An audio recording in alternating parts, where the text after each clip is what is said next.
Welcome to smart wrestling channel. Some இன்ட்ரெஸ்டிங்கான wrestling news தான் பார்க்க போகிறோம். அது மாதிரி சேனலை சப்ஸ்கிரைப் பண்ணிட்டு ஒரு லைக் ஒன்று தட்டி விட்டு பாருங்கள். ஃபஸ்ட்டு ஸ்டார்ட் பண்ணணும் நம்மளுடைய ட்ரூ மேக்கன்டையர்லேருந்து. தலைவன் வந்து பார்த்தீங்கன்னா சாம்பியன்ஷிப்லாம் வின் பண்ணிட்டு இன்னும் அவரை ஒரு அப்பீரன்ஸ் கொடுப்பாங்க. ஏன்னா இப்போ தான் மணி நேற்றாக வரப்போகுது. இதுக்கப்புறமா தான் பார்க்க போகிறோம். இங்கே வந்து பார்த்திங்கன்னா ஒரு லைவ் ஷோ ஒன்று நடந்தது. அதுவும் தலைவனோட ஊரில். அங்கே பார்த்தீங்கன்னா தலைவன் போயிருக்காரு. வேறு லெவல் சப்போர்ட்டு கைஸ். நான் தான் ட்ரூ மேக்கன்டையர் ஹீல் டர்ன் பண்ணாலும் அவருக்கு ஒரு சாம்பியன்ஷிப் வேணும் மக்களுடைய எதிர்பார்ப்பு. எல்லாருக்குமே ட்ரூ மேக்கன்டையர் வின் பண்ணணுன்றது தான். கோடி ரோஸ் ஃபேன்ஸ் மட்டும் தான் கோடி ரோஸ் வின் பண்ணணுன்ற மாதிரி யோசிச்சுருப்பாங்க லைவ் ஆடியன்ஸுக்கு. மற்றபடி மீதி இருக்க எல்லாமே சோஷியல் மீடியா அந்த மாதிரி இருக்க எல்லா ஆடியன்ஸும் ட்ரூ மேக்கன்டையர் வின் பண்ணியே தரணும். அவர் இவ்வளோ நாள் இவ்வளோ கஷ்டப்படுறாரு சாம்பியன்ஷிப் வேணுன்ற மாதிரி தான் எதிர்பார்த்தாங்க. அது மாதிரி தலைவன் வின் பண்ணிட்டு லைவ் ஷோ வைக்க போகிறாங்க. அவங்க தலைவன் ட்ரூ மேக்கன்டையர் வரப்போகிறான்னு சொன்னோன்னே கிட்டத்தட்ட 11,000 ஆடியன்ஸ் வந்திருக்காங்க. அதாவது மண்டே நைட்ரா ஸ்மாக் டவுனில் உட்காந்து பார்ப்பாங்கள்ல, அந்த அளவுக்கு ஆடியன்ஸ் பார்த்திங்கன்னா வந்து ட்ரூ மேக்கன்டையர் அவரை பார்க்கணுன்னு சொல்லிவிட்டு அவர் நாட்டில் பார்த்திங்கன்னா அவ்வளோ பேர் தலைவனை பார்க்குறதுக்கோசம் வந்திருக்காங்க. வேறு லெவல் சப்போர்ட்டு கிடச்சிருக்கு கைஸ். இது நான் சீரியஸ்லி பையனை எதிர்பார்க்கல. இந்த டைம் ஸ்மாக் டவுன் வரும்போது எல்லாம் டிசவாய்ட் பண்ணுவாங்க. ட்ரூ மேக்கன்டையரை அப்ரிஷியேட் பண்ணுவாங்க. தலைவன் வேறு லெவலுன்ற மாதிரி. சில பேர் பூ பண்ணுறதுக்கு வேலை இல்லை. திரும்பி அந்த வில்ல இதுக்கப்புறம் ஃபேஸ் டர்ன் பண்ணாலும் பண்ணலாம். அப்படியே ஃபேஸ் டர்னாகவே சண்டை போடலாம் ஹீல் டர்ன் கேரக்டர் கூட. அப்படி இல்லைனா திருப்பி ஃபேஸ் டர்ன் கூட சண்டை போட்டார்னா வெறித்தனமான வில்லன் திருப்பி ஆகிட்டு திருப்பி மக்களுக்கு பிடிக்காத மாதிரி சம்பவங்கள் பண்ணால் மட்டும்தான் உண்டு. என்னதான் இருந்தாலும் ஏட் பண்ணுவாங்க. அந்தளவுக்கு ஏட்டர்ஸ்லாம் வராதுன்னு நான் நினைக்கிறேன் ட்ரூ மேக்கன்டையருக்கு. அவர் என்ன ஏட் பண்ணால் ட்ரூ மேக்கன்டையருக்கு என்ன தான் ஏட்டர்ஸ் வந்தாலும் அவர் மேலே இருக்க அந்த எதிர்பார்ப்பு குறையாது. ஏன்னா அந்தளவுக்கு சிறப்பான ஒரு ஹீல் டர்னை பண்ணி கிட்டத்தட்ட 2 வருஷமாவா 2 வருஷமாக இப்போ டாப் வில்லனாக பார்த்தீங்கன்னா ட்ரூ மேக்கன்டையர் தான் இருக்கார். அதுக்கடுத்து பார்த்தீங்கன்னா NXTயில் ஒருத்தர் அந்த மாதிரி தான். இப்போ ஒபா ஃபெமி மெயின் ராஸ்டருக்கு வந்துட்டார்ல, ஒபா ஃபெமி தம்பி மாரியே ஒருத்தர் இருக்கார். அவரும் அந்த மாதிரி சட்டை கிட்ட வச்சுட்டு இருக்கார். அவர் வந்து பார்த்தீங்கன்னா இப்போ தான் அப்படி இப்படின்னு சண்டை போட்டுட்டு ப்ராக்டிஸ் எடுத்து NXTக்கு வந்தார். போட்டு பொழகிறாருங்க எல்லாத்தையுமே. NXTயில் இருக்க எல்லா சூப்பர் ஸ்டாரும் எல்லாத்தையும் தூக்கி அந்த ஆடியன்ஸ் இருப்பாங்க ப்ரோ, அங்கே தூக்கி அடிக்கிறாரு, இந்தாண்ட தூக்கி போகிறாரு. வேறு லெவலில் பண்ணிகிட்ருக்காரு. அடுத்த நான் NXTயில் இதுக்கப்புறம் ஒபா ஃபெமி கற்று யாரா ஒரு பெரிய கேரக்டர் இருப்பாங்க அப்படின்னு யோசிச்சுட்டே இருந்தேன். தலைவனை ஒருத்தனை இறக்கிட்டாங்க. அவர் வேறு லெவல் பார்த்தீங்கன்னா பண்ணுறாரு. தூக்கி பறக்க விட்றாரு. ரோப்புக்கு அந்தாண்ட பறக்க விட்றாரு, இந்தாண்ட தூக்கி அசால்ட்டாக தூக்கி அடிக்கிறாரு. டக்குன்னு ரெக்கவர் ஆகிறாரு. இந்த NXT ஃபஸ்ட்டு ஒன்று நடக்கல, NXTக்கு முன்னாடி ஒன்று ட்ரைனிங் கொடுத்து அடுத்து வந்து NXTக்கு வருவாங்களே, அதில் தான் ஃபஸ்ட்டு தலைவன் போயிருக்காரு. அதுக்கடுத்து அதில் பார்ட்டிசிபேட் பண்ணி அதில் இது பண்ணிட்டு வந்து தான் இங்கே NXTக்கு டெபியூட் கொடுத்துருக்காரு. இதுக்கப்புறம் இவர் ராஜன் நினைக்கிறேன் NXTயில் தூக்கி அடிக்கிறத பார்க்கலாம், பெரிய பெரிய சம்பவங்களை. அதுக்கடுத்து வந்து போயின்னா ப்ரான் பிரேக்கரை இப்போ சஸ்பெண்ட் பண்ணியிருக்காங்கன்னு தெரியும். எதுக்கு சஸ்பெண்ட் பண்ணாங்கன்னா அவர் பண்ண லீலைகள் மேட்ச் நடக்கும்போது குறுக்கால போய் அடித்து இவர் நம்மளுடைய ஆடம் பேர்ஸை கைத்து பிடிச்சி தூக்கி உக்கார வச்சிட்டாரு. அதுக்காக பார்த்தீங்கன்னா ஒரு வீக் பார்த்தீங்கன்னா சஸ்பெண்ட் பண்ணிட்டாரு. எனக்கு தெரிஞ்சு ப்ரான் பிரேக்கருக்கு கொஞ்சம் டவுன்ஃபுல் பண்ணலாம். ஆனால் இவனுங்க டவுன்ஃபுல் பண்ணலை, வேறு ஏதோ பண்ண போகிறானுங்க போல். தலைவனை ராயல் ரம்பில் வின் பண்ண வச்சு திருப்பி CM பங்க் கூட மோத வச்சு அந்த சாம்பியன்ஷிப் வின் பண்ண வச்சு இதேமாரி 4-5 டைம் பண்ணிட்டே இருந்தால் செம்ம கடுப்பாயிடும்.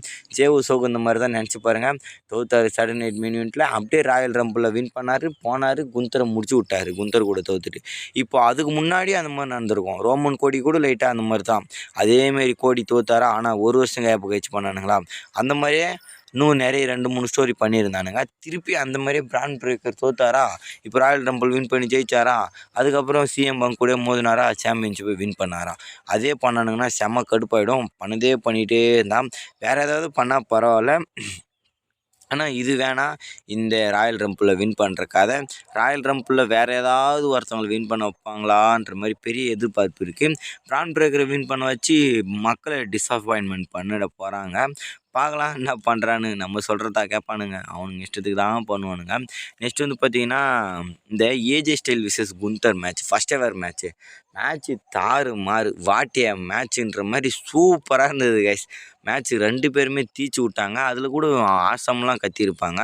என்ன கதைனா AJ ஸ்டைல் தோத்துட்டாரு கைஸ். AJ ஸ்டைல் எப்படி தோத்தாரு, அந்த பவர் பாம் போட்டு தான். ஆனால் AJ ஸ்டைலில் டேப் அவுட் பண்ண முடியல.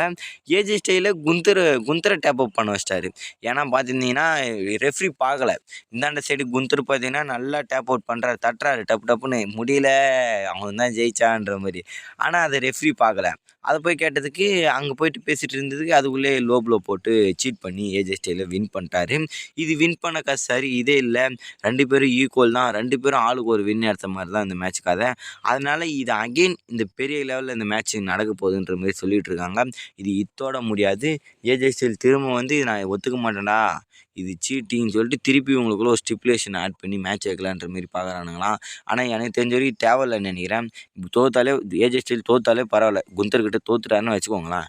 இதுக்கப்புறம் வர ஆப்போனண்ட்டு கொஞ்சம் பெரிய பெரிய ஆப்போனண்ட் வரணும். ஃபஸ்ட்டு அந்த இன்டர் காலேஜ் சாம்பியன்ஷிப்பு வின் பண்ண வைங்களேன், அப்போ தான் கிராண்ட் ஸ்லாம் சாம்பியன் ஆவார். ரிட்டையர்மெண்ட் டூருங்க ஏஜே ஸ்டைலுக்கு. அவர் இந்தமாரி ஒருத்தவங்க கூடயே ஸ்டோரி லைன் போகிறதுலாம் நல்லா இருக்காது. இவருக்கும் கொஞ்சம் விதவிதமான ஆப்போனண்ட்ஸ்லாம் வச்சு மேட்ச் பண்ணால் நல்லாயிருக்கும். ஜான்சனா லெவலுக்கு இவருக்கு பண்ணனாலும் கொஞ்சம் அப்படியே பார்த்தீங்கன்னா பண்ணால் நல்லாயிருக்கும். தலைவன் ஃபுல் டைமராக இருப்பார். ஜான்சனா ஒரு 36 அப்பீரியன்ஸ் அப்படி கணக்கு போட்டாங்க. ஏன்னா அவர் நிறைய கேட்டார், என்ன இருந்தாலும் கொடுக்கல. பட் ஏஜே ஸ்டைல் அப்படி இல்லை, ஃபுல் டைம் இதில் தான் இருக்கார். அதனால் பிரச்சனை இல்லாமல் வீக்லி பார்க்கலாம். ஒரு மாதத்துக்கா ஒரு பெரிய ஆப்போனண்ட்டு, இல்லை இடையில அப்படியே ஒரு மாதத்துக்கு 2 பெரிய ஆப்போனண்ட்டு, வீக்லி ஒரு ஆப்போனண்ட்டு கூட, அப்புறம் மந்த்லி இந்த பேப்பரில் ஒரு ஆப்போனண்ட்டு கூட வச்சா நல்லாயிருக்கும். பார்க்கலாம் இவனுங்க என்ன பண்ணுறானுங்கன்னு. அதுக்கடுத்து பார்த்தீங்கன்னா ஃபைனலாக வரும் இந்த ஃபின் பேலர் வெர்சஸ் சிஎம் பங்குக்கு. ஃபின் பேலர் இப்போ தான்டா வேர்ல்டு டைட்டில் பக்கம் தள்ளுறானுங்க. ஆல்ரெடி தன்னானுங்க, ஒன்றும் இல்லாமல் சுத்தமாக அப்படியே டப்புன்னு முடிச்சிட்டானுங்க. ஃபின் பேலர் ஆல்ரெடி சொல்லியிருந்தா நான் கோல்டு நோக்கி போக போகிறேன்னு. கோல்டு நோக்கி வந்துட்டார். ஆனால் என்ன சொல்கிறது, இந்த ஸ்டோரியை பெருசாக பண்ணாமல் அப்படியே வந்தாரா, சேலஞ்ச் பண்ணாரா, நெக்ஸ்ட் வீக் மண்டே நைட் ராலே சாம்பியன்ஷிப் மேட்ச் நடக்க போகுது. என்ன ப்ரோ இப்போ எல்லாம் ஃபின் பேலர் வின் பண்ண வச்சுருவாங்க, ஒரு ட்விஸ்ட்டு கொடுக்க போகிறாங்கன்ற மாதிரி சொல்லிகிட்டு இருக்காங்க. ஆனால் தெரியல, லைட்டாக அது நம்ம ஒருத்தர மாதிரி தான் இருக்குது. இப்போ எப்படி ட்ரூ மேக்இன்டையர் வின் பண்ண வச்ச மாதிரி ஃபின் பேலரும் ஆச்சரியமாக வின் பண்ண வச்சுருவாங்களோன்னு. பட் ஆனால் வின் பண்ண வைக்க தேவையில்லைன்னு நான் நினைக்கிறேன். ஃபின் பேலர் இன்னும் மிட் கார்டு லெவல்லே தான் வச்சுட்ருக்கானுங்க, மெயின் கார்டு. ஆனால் ஃபின் பேலர்லாம் ஆனால் இப்போ கொஞ்சம் மிட் கார்டு லெவலில் போட்டு அவரை ரொம்ப பண்ணிகிட்ருக்கானுங்க. அவர் தலைவன் இதுக்கப்புறம் கொஞ்சம் பெருசாக பண்ணணும். அதாவது ஆடியன்ஸ் மத்தியில் கொஞ்சம் பெரிய வரவேற்பை எதிர்பார்த்து அதுக்கப்புறம் வின் பண்ணணும். இப்போ ட்ரூ மேக்இன்டையர் எப்படி அவர் ட்ரூ மேக்இன்டையர்கிட்ட கொடுத்தே தான்டா ஆகணுன்ற மாதிரி வந்தார்ல, அதேமாரி ஃபின் பேலர் வந்து வின் பண்ண வச்சா நல்லாயிருக்கும்.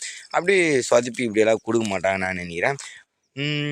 இது மேட்ச்சில் என்னை பொறுத்தவரைக்கும் பார்த்தீங்கன்னா சில ட்விஸ்ட் அண்ட் டர்ன் இருக்கலாம். ஆனால் சிஎம் பங்க் தான் சாம்பியன்ஷிப்பை வின் பண்ண போகிறாருன்னு நினைக்கிறேன். ஒருவேளை அந்த மேட்ச்சில் வின் பண்ணிவிட்டு அதுக்கப்புறம் சிஎம் பங்கை சேலஞ்ச் பண்ண ஆப்போனண்ட்டு பெருசாக இருக்கும். இது எப்படி மெயின் ஈவெண்ட்டில் தான் நடக்கும்.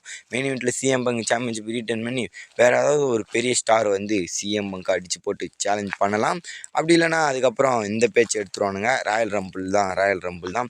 எனக்கு தெரிஞ்சு சாட்டர்டே நைட் மெயின் ஈவெண்ட்டில் சிஎம் பங்க் சாம்பியன்ஷிப் டிஃபன் ஆகும்னு பார்த்தேன். அது இப்போவே டிஃபன் பண்ண போகிறானுங்க. அவ்வளோதாங்க. சேனல் சப்ஸ்கிரைப் பண்ணிட்டு லைக் ஒன்று தட்டி நெக்ஸ்ட் பை கைஸ்.